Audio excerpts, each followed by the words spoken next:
하나님의 영광을 돌리지 않으면 어떻게 되는 거냐? 그건 하나님의 영광을 훔치는 죄가 돼요. 자, 살펴볼게요. 하나님의 영광을 훔치는 자가 있는데 하나님의 영광을 도둑질한다는 건 어떤 경우를 말하는 것인가? 자, 보세요. 이사야 42장 8절에서는 분명히 하나님 이렇게 얘기하십니다. 나는 여호와이니 이는 내 이름이라. 나는 내 영광을 다른 자에게, 내 찬송을 우상에게 주지 아니하리라. 하나님 딱 선언하셨어요. 근데 우상을 숭배하면 이거 뭐예요? 하나님께 돌려야 될 영광을 훔치는 거죠. 그래서 우상 숭배가 죄가 되는 거예요. 자, 이 일은 분명히 하나님이 하셨어요. 그럼 하나님 감사합니다 해야 되잖아요. 근데 이게 하나님이 하신 일이 분명한데 내가 그걸 몰라서 또는 못 믿어서 감사합니다 안 했어. 그럼 영광은 어떻게 되는 거예요? 내가 갖는 거예요. 내가. 그게 훔친 거예요. 지금 이 일이 내 눈에 보기에는 괴로운 일이라서 힘들어. 고민돼. 염려돼. 걱정돼. 그러나 하나님은 합력해 선을 이루니까 그 배후에는 하나님의 역사가 있다고 믿으면 그래도 감사합니다 하면 영광을 돌리는 건데, 내가 보기에 그렇지 않다고 해서 우울해하고 괴로워하면서 이러고 있어. 그럼 영광이 안 올라가잖아요. 여기 남아있잖아요. 그죠? 훔치는 거예요, 그게. 그래서 범사에 감사하라. 이거는 해도 되고 안 해도 되는 게 아니라 꼭 해야 되는 거예요. 이는 너희를 향한 하나님의 뜻이다. 그렇죠? 사실은 어렵지 않은데 안 믿어져서 그래요. 어려워서 안 하는 게 아니라 안 믿어져서. 그게 믿음이 하나님의 은혜인 거예요. 그래서 아무나 믿는 게 아니고 아무나 믿어지는 게 아니라는 거. 근데 그게 어느 날 믿어지고 마음속에 너무 감사할 때가 있죠. 그게 하나님의 은혜가 풍성하게 내게 부어지고 있는 순간이에요. 언제 그래요? 주로 여러분이 말씀하실 때 주로 은혜가 충만할 때 막 은혜가 충만할 때는 뭐든지 감사하고 뭐든지 기쁘고 그러잖아요. 성령 충만하면. 그죠? 근데 그렇지 않으면 평범한 일에도 짜증나고 별거 아닌데도 성질나고 그러죠. 요거를 우리가 유지해야 되는 거예요. 그래서 우리가 정기적으로 예배드리고 기도하고 그래야 되는 거예요. 이해하고 계시죠? 예. 자, 하나님의 영광을 훔친 자 중에 하나가 누구다? 오늘 본문에 바로예요. 바로. 자, 바로가 왕이 된 건 누구 덕분이다? 하나님 덕분이죠. 근데 지가 왕이 된 줄 알고 지가 신 중에 하나인 줄 알고 하나님하고 지금 맞짱을 쓰고 있잖아요. 그러니까 하나님의 영광을 훔치고 있는 자예요. 왕을 왜 시켜줬는데? 하나님의 영광을 나타내라고 시켜줬는데 하나님이 아니라 우상 숭배하고 있잖아요. 그래서 하나님이 그 우상들에게 징벌을 내리고 계시는 거예요. 그러면서도 바로는 아직 살려두시는 겁니다. 또 한 사람을 소개하면 여러분 지난번에 한번 말씀드렸던 바벨론의 왕, 갈대아의 왕 벨사살입니다. 이 벨사살이라는 사람은 느부갓네살 왕의 아들인데 느부갓네살 왕이 교만했을 때 하나님이 느부갓네살 왕에게 어떤 재앙을 내렸냐면 정신이 획가닥 해가지고 7년 동안 들에 돌아다니면서 풀을 뜯어먹는 그런 재앙을 내리셨어요. 7년 후에 정신이 돌아와서 제자리를 회복합니다. 요걸 그 아들 벨사살이 다 봤어요. 요게 다니엘서 5장을 읽으면 다 나옵니다. 그런데 이 벨사살 왕이 또 어떤 짓을 저질러요? 아버지가 그런 걸 뻔히 알면서도 성전에서 아버지가 훔쳐왔던 기물들을 가져다가 귀인들과 함께 술을 마셨어요. 그때 벽에 손이 쭉 나와가지고 벽에다 글씨를 썼다고요. 이게 무슨 얘기냐? 아무도 몰라. 그래서 왕이 다니엘을 불러다가 뭔 뜻이냐라고 물어봤더니 하나님께서 당신을 심판한다는 얘기입니다. 저울에 달아왔더니 미달이래요. 그리고 벨사살 왕은 그날 죽습니다. 돌로 만든 신상들을 찬양하고 도리어 왕의 호흡을 주장하시고 왕의 모든 길을 작정하시는 하나님께는 영광을 돌리지 아니한지라. 이러므로 그의 앞에서 이 손가락이 나와서 이 글을 기록하였나이다. 이게 설명해 주고 그날 저녁에 30절 5장 30절 그날 밤에 갈대아 왕 벨사살이 죽임을 당하였다. 끝이에요. 죽었어요. 심판이에요. 그러니까 하나님이 왕을 세워놨는데 지가 왕이 된 줄 알고 까불면 하나님이 몇 번 경고하시다가 말 안 들으면 죽여버리는 거예요. 왜? 이유가 없잖아요. 하나님의 영광과 능력을 드러내라고 해놨는데 그렇게 안 하면 없애는 거예요. 바로는 아직 할 일이 남았으니까 안 살려놓는 거고 벨사살은 안 되겠다. 죽이는 거예요. 이 사람만 그런 게 아니에요. 사울은 어때요? 여러분 우리가 수요일날 사울 왕에 대해서 공부하고 있는데 사울 왕이 어떻게 했습니까? 이 사람이 겸손할 때 하나님 왕 세워놨거든요. 이스라엘 잘 다스리라고. 그런데 왕 되고 난 다음에 지 멋대로야. 말 안 들어요. 하나님 말 안 듣고 자기 마음대로 해. 그래서 하나님이 사울 왕을 버리십니다. 그리고 사울이 그러고 있는 것을 사무엘이 너무 마음 아파서 아침 일찍 가서 사무엘이 사울에게 그러지 마시라고 얘기하려고 가려고 그랬는데 아침 일찍 가봤더니 없어. 사울이. 어디 갔나 했더니 어떤 사람이 말하기를 사울 왕께서 이른 아침에 기념비 세우러 가셨대요. 전쟁에서 승리한 자기의 공을 세우기 위해서 기념비 세우러 갔대. 사무엘이 기가 막히고 코가 막힙니다. 그리고 결국 만나서 한 말이 사무엘상 15장 23절이에요. 뭐라고 한지 아세요? 왕이 여호와의 말씀을 버렸으므로 여호와께서도 왕을 버려 왕이 되지 못하게 하셨나이다. 왕위를 뺏어버려요. 그 다음 왕이 다윗이잖아요. 그렇죠? 유대왕 헤롯이 있습니다. 헤롯. 이거는 아주 짧은데 강렬합니다. 사도행전 12장 21절에 보시면 헤롯이 나를 택하여 왕복을 입고 단상에 앉아 백성에게 연설하니 백성들이 크게 부르되 이것은 신의 소리요 사람의 소리가 아니라 하거늘 헤롯이 영광을 하나님께로 돌리지 아니하므로 주의 사자가 곧 친히 벌레에게 먹혀 죽으니라. 아멘. 그냥 단순한 얘기예요. 와, 사람들이 이럴 때 그 영광을 자기가 가지니까 하나님이 안 되겠다. 죽여버려요. 분명히 성경에 이렇게 되어 있고요.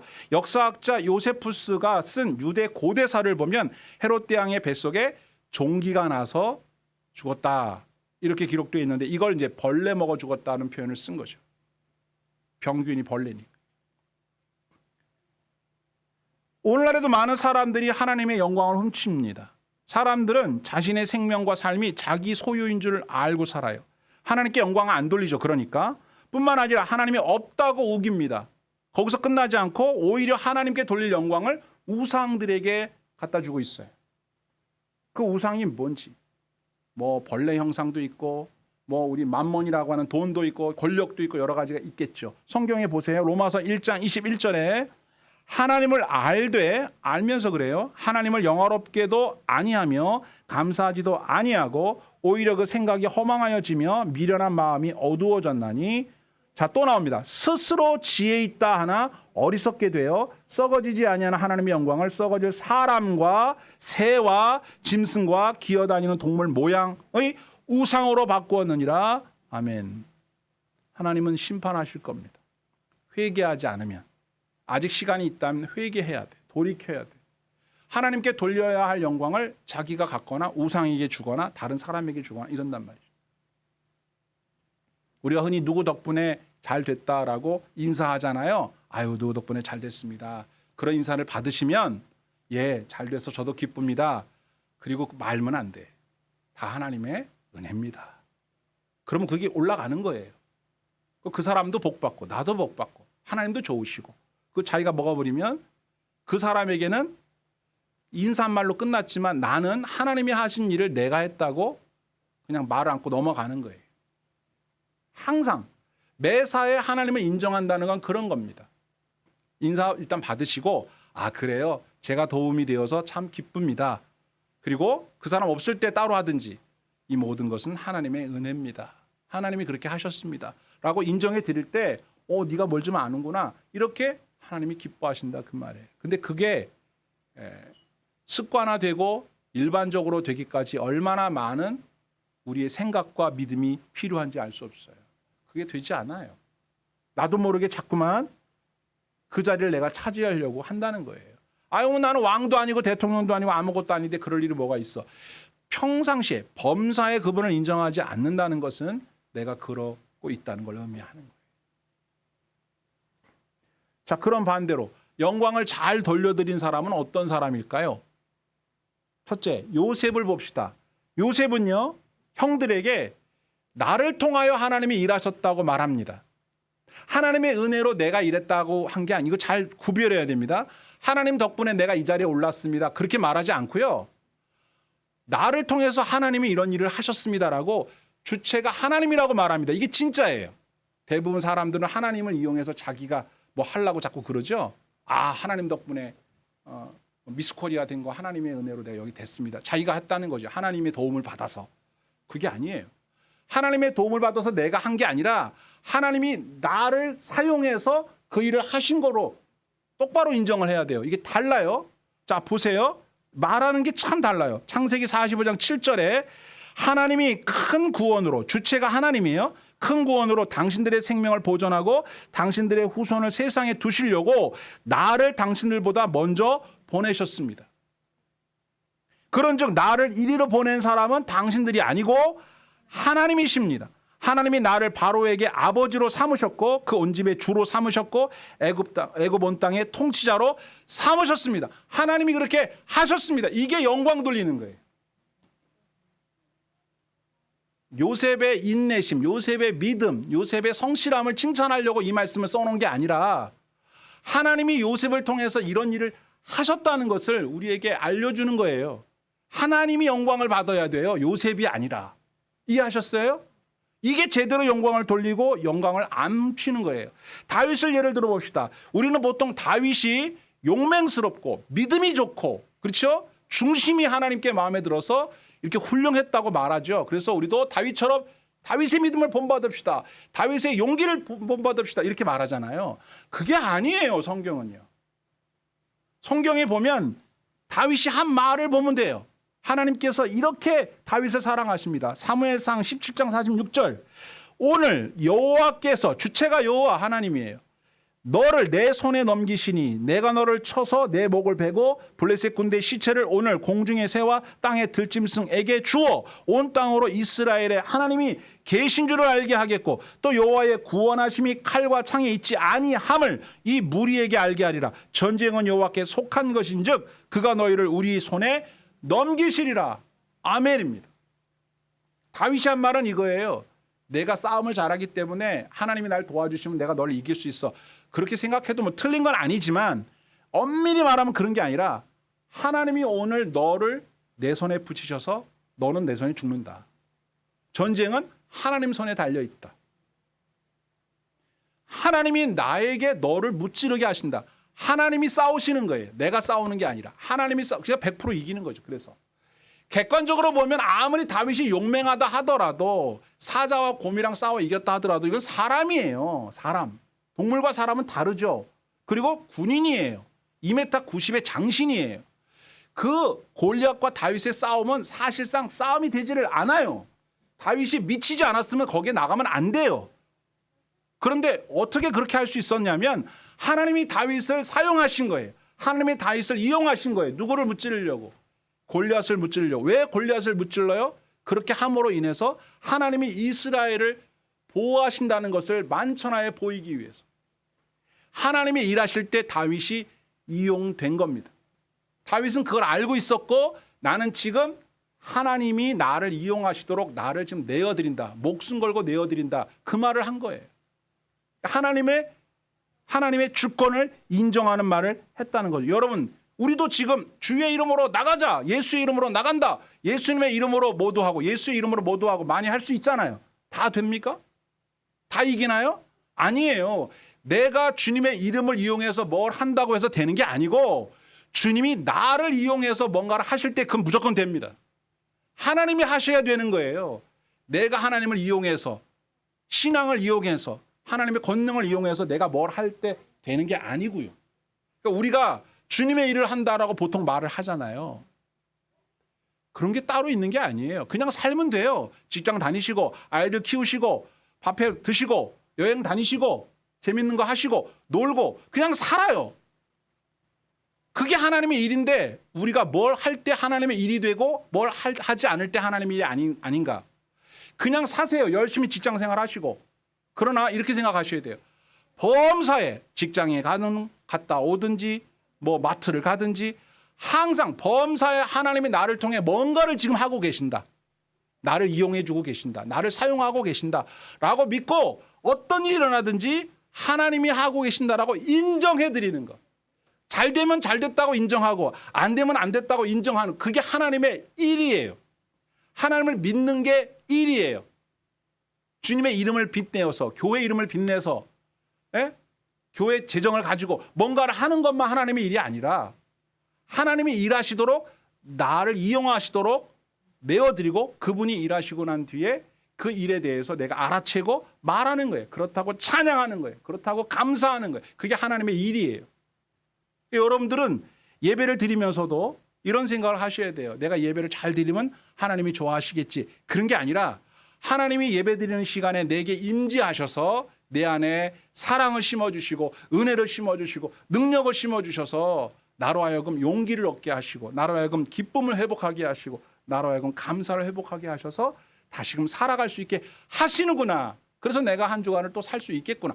이게 예배 시간이에요. 여러분이 뭘 해서 하나님을 기쁘게 할 수 있겠어요? 찬송을 세게 부르면 하나님이 기뻐합니까? 아니에요. 예배 때 안 움직이고 가만히 있으면 하나님이 기뻐합니까? 그렇지 않아요. 하나님이 하시는 거예요.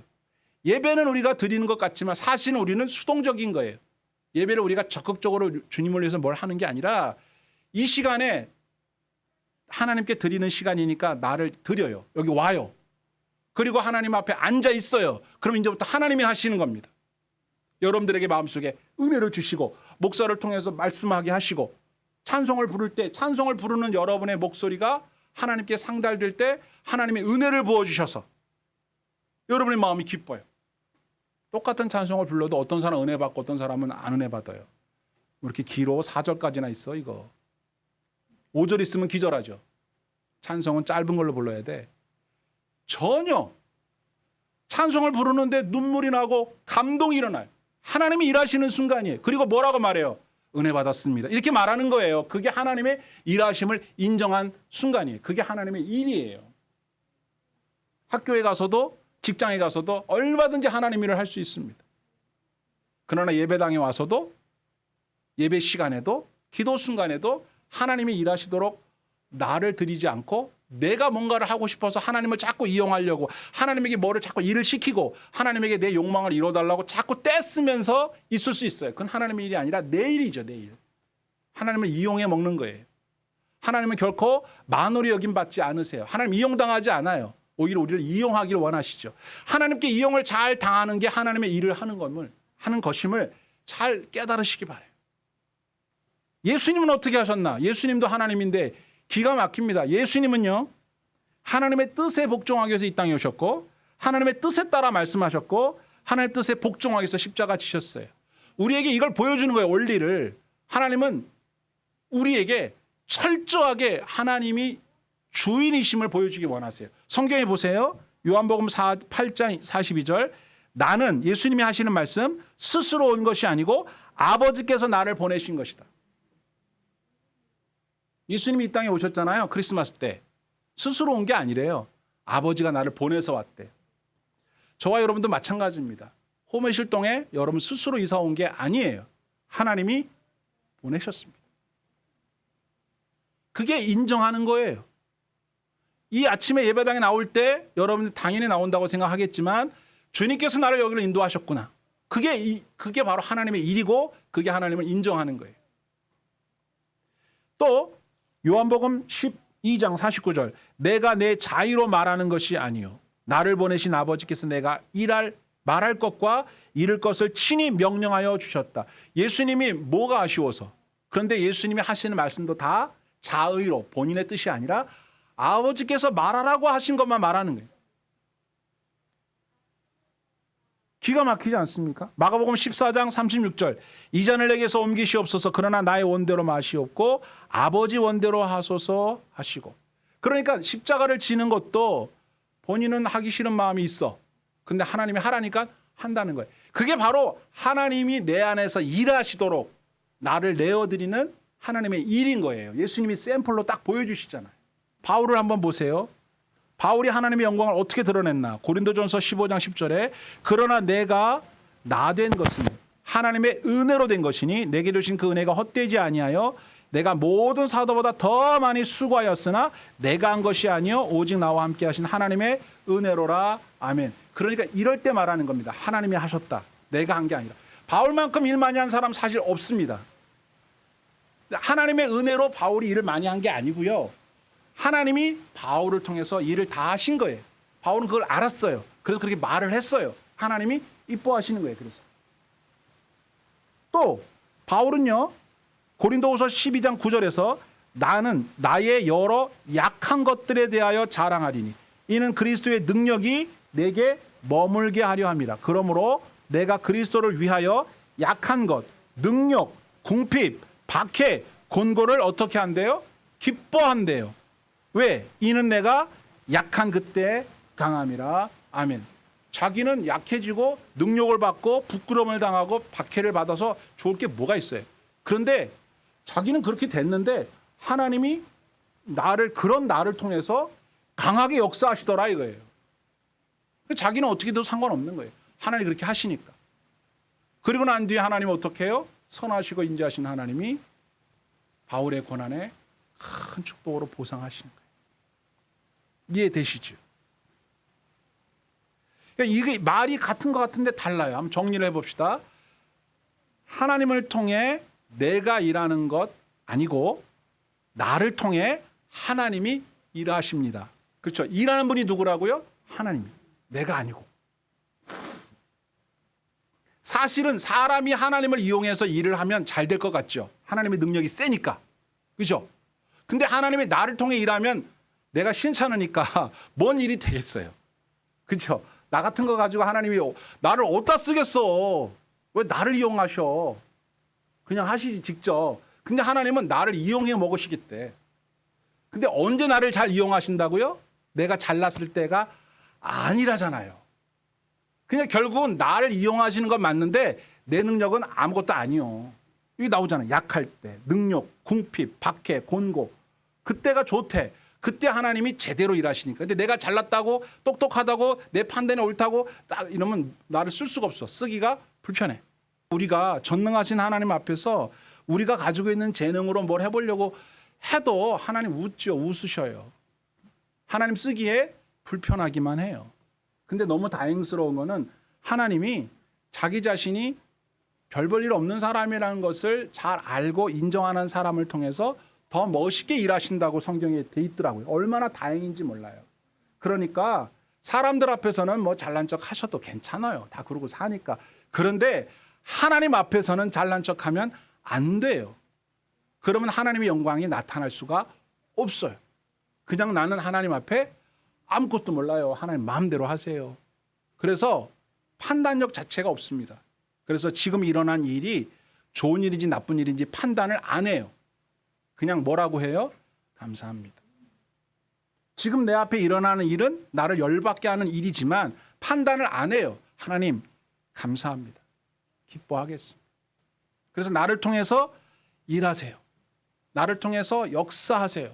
그래서 사람들로 하여금 우와 어떻게 해서 그렇게 했어? 그럴 때 제가 말할 수 있게 해주세요. 하나님의 은혜입니다. 그럴 때 하나님이 영광을 받으십니다. 자, 이제 결론이에요. 여러분 제가 처음에 이용해 주셔서 감사합니다. 제목 말씀드렸죠. 이게 어디서 나오냐면 이게 지하 주차장에서 차를 딱 빼고 올라오면 차단기가 딱 열리면서 이용해 주셔서 감사합니다. 이게 나옵니다. 톨게이트 지나갈 때도 이용해 주셔서 감사합니다. 그게 나와요. 걔네들은 기계잖아요. 기계가 뭘 알아요? 근데 녹음해 놓은 거잖아요. 근데 기계가 만약에 감정을 알고 있다면 자신이 이용당하고 있다는 것 때문에 기분 나빠할까요? 기분 좋아할까요? 사람에게 이용당하면 기분 나빠요. 배신감 느끼고. 나를 이용해 먹어? 열받죠? 그럼요. 누구나 그렇죠. 같은 사람끼리 이용해 먹으면 안 돼요. 그런데 하나님이 나를 이용하시면 우리는 이용해 주셔서 감사합니다. 그럴 수 있습니다. 왜냐하면 하나님은 선하시고 인자하시고 우리에게 주신 고난과 고통과 아픔들을 보상하십니다. 그걸 우리가 다른 말로 축복이라고 하는 거예요. 저와 여러분 그렇게 살 수 있게 되기를 주의 이름으로 축원드립니다. 선을 이루시는 하나님을 믿고 감사하십시오. 찬양하십시오. 기도하십시오. 모든 일을 합력하여 선을 이루신다는 말씀을 믿을 수만 있다면 이제부터 우리는 스트레스를 줄일 수 있어요. 염려 근심 줄일 수 있어요. 내려놓을 수 있습니다. 내려놔야 돼요. 끝으로 여러분 제가 이걸 보여드리겠습니다. 이 안에 물이 들어있거든요. 이게 얼마나 무거울까요? 이게 뭐 몇 그램이나 되려나? 여러분 들고 있는 일은 그렇게 어렵지 않아요. 근데 제가 예배 거의 다 끝나가는데 지금 1시간 동안 제가 이렇게 들고 있다고 한번 생각해 보세요. 어떻겠어요? 팔이 아프겠죠? 여러분들은 성질 나겠죠? 왜 안 끝내? 이러면서. 근데 제가 만약에 이거를 저녁까지 들고 있다면 어떨까요? 미친 거죠? 일주일 동안 들고 있으면 어떻게 되겠어요? 팔이 떨어졌을 거예요. 여러분 이게 여러분이 갖고 있는 염려예요. 걱정이에요. 처음에는 그 염려와 걱정이 큰 타격을 주지 않아요. 그런데 이걸 오래 들고 있으면 어떻게 되냐면 여러분 팔이 떨어져 나갑니다. 주변 사람들 짜증나게 해요. 빨리 내려놓으라고. 들고 있어도 해결되지 않아요. 내려놓으세요 그냥. 네. 가볍게. 다른 일을 하세요. 이걸 왜 들고 있어요? 우리가 염려하고 걱정한다고 해서 문제는 해결되지 않습니다. 그리고 그 염려와 걱정이 반드시 나에게 불행을 가져온다는 보장도 없습니다. 그냥 내려놓으세요. 하나님께 맡기세요. 우리가 할 일은 하나님 감사합니다. 그리고 이 문제 해결해 주세요라고 말씀드리는 겁니다. 그래서 그 일에 대해서 어떤 결과가 나오든 하나님이 일하시는 능력을 믿습니다. 주님이 일하십시오. 우리 집에서 일하시고 내 직장에서 일하시고 내 자녀들의 학교에서 일하셔서 하나님이 살아계심을 한번 좀 멋있게 보여주십시오 라고 믿어드리세요. 그리고 그분께 의지하는 삶을 지금부터 살기로 결단하십시오. 하나님께서 여러분을 이용하셔서 멋있는 일을 하실 겁니다. 이 믿음이 저와 여러분들의 믿음 되기를 주의 이름으로 축원합니다. 아멘.